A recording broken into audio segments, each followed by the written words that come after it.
looking at the squad depth issue that you were talking about just a little while ago, and one thing that we have clearly got growing squad depth off the back of this season, a lot of youngsters getting a lot of experience. When you look at the likes of Glasgow and you look at the likes of Leinster, who were equally hit by the World Cup as we were, they've obviously managed the season better because they are where they are in the playoffs at the end of the season. Yeah. Can that just be put down to extra budget and extra squad depth? Are there any other reasons you can think of? Or is it just down to that? No, I don't think it's just down to that. I think there is that extra squad depth. I think there is that extra financial power in it all. But we like you say, it's not an excuse for us. I think it's a reality in some of it, and in particular, I think we probably skate on thinner ice than the others. Whereas if we get hit in certain areas in our squad, then we become vulnerable pretty quickly. Which has taken its toll through the season, and then when a couple of things don't work out in around the signings and things.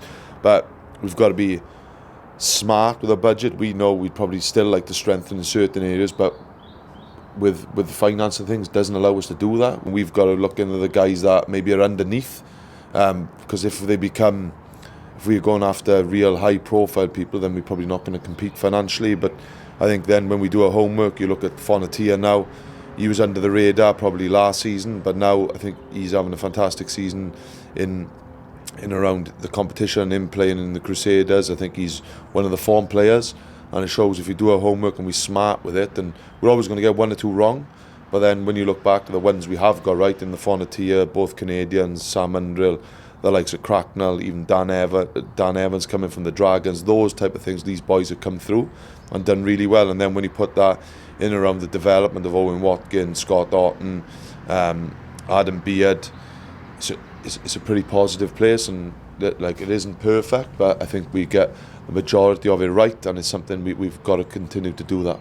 Looking ahead to next season, we've put 2015-16 into the box, taking learnings from it, and there's already a new appointment ahead of next season. Brad Davis was confirmed this week as defence coach. What's the thinking behind that? Is it something that's been done quickly off the back of the end of the season? You know, tell us the story behind that and what you hope Brad's going to bring to the region. Yeah, I think it's something that, like obviously it's just be three senior coaches in the environment, and it is,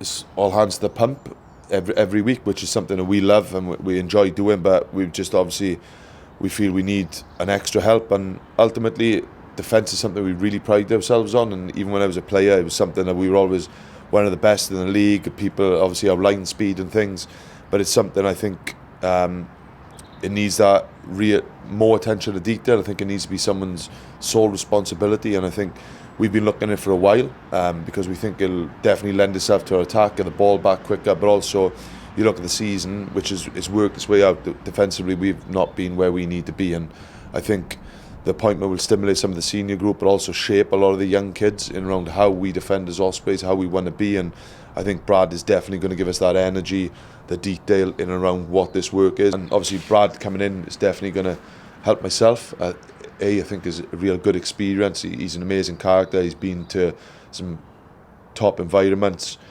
spoken to a lot of people around his character and his detail. It's spot on. He's been in around Wasps this year. He's experienced some high profile games as well, and spending a fair bit of time with him, because we have been looking for a while, and once his name came up, it was something we were really keen, a real good conversation. He was stimulating myself in around it, and I know that there'll definitely be a trust for him to take that role on, and I got no doubt that defence is an area where we will be definitely stronger on next season, which will hopefully help us win more games. And that's a thing, is part of a bigger picture that if you get your defence right, it automatically should have a positive impact on attack, because you're not so stretched, you're not starting from the wrong positions and people all over the pitch, as it were. Yeah, definitely. And I think it's something, don't get me wrong, it's all joined up, it's not in isolation. You look at the tries we conceded, 65 tries conceded, nearly half of them from first phase, which is not good enough. A lot, like 20 tries from turnovers, which is disappointing. It's something we definitely want to play more rugby. We want to be more positive in how we do it, because I think we've got the players to do that, and obviously offloading, but with that will come mistakes about how transition, how we get back to D, and our systems and our shape has to be a little bit smarter and sharper. And with young guys in around it as well, it takes time for them to, how can I say, they know the structure of what it is, but then them moving and realising where they need to be comes with experience, getting up to the speed of the game and the pace of it. Whereas some of the senior guys like Alan Wynne will just slot in. They know, they move in, they're making decisions on the run. Whereas some of the younger guys are stopping, looking where they need to be, then going, but then it's too late, and then that'll have an influence on our line speed and our width in D. But I think Brad is definitely going to offer us that his sole week will be geared towards the D individually. Our tackle technique will have to improve. Then I think he'll stimulate some of the older guys as well. It'll be a different voice. It'll be great for us as coaches to have a new voice now. And I think in a roundabout way, it will help our attack too. In around the better defence we are, then he'll see avenues in the attacking end of different teams as well. And it's something we're really excited. It'll allow us as coaches, whereas we try to do all areas of the game, I think it'll definitely free us up to hopefully manage the group better, being a little bit more strategic in the games and how we want to attack them, because I definitely think the ball in play time with us, when the ball in play time's high, we perform, but also it's not just about when we've got the ball. Ultimately we need to be better when we haven't got it too. Finally then, just again looking ahead to next season, what will the message be to supporters? How should they be looking forward to 2016-17 with a sense of optimism perhaps?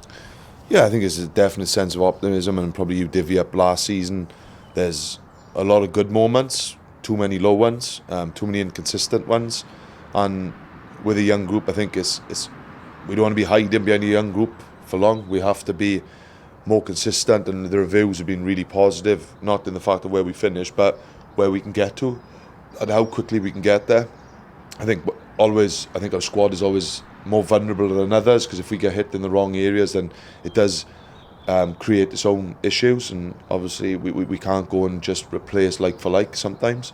But it's something that the young group coming through, I think probably in certain areas I still think we're a little bit more vulnerable than others, but I think generally up front I think we've got a lot of competition, and even now you've got the likes of just the sixes, the second rows, you've got the loose heads, the hookers. There's competition coming, which is going to be fantastic. And even now when you're looking at Tips, Underhill, Baker, King, Ardron having a full summer, and then you get Jeff back next year, hopefully Becky will be like a new player for us, and touchwood Webby will have him for full seasons. So it's something that I'm pretty excited. And a lot of the guys who were injured, you've got like Baker's, Becky's, you've got them having a full summer, Tyler, Jeff Hassler being good places, so Matt Avisi is going to have a good summer with us as well. And I think the World Cup took a real toll on not having a young group together consistently, whereas when we had them the season before, we did get to a semi-final, we started with a bang, whereas a lot of those guys we haven't had them for summer for nearly 2 years now,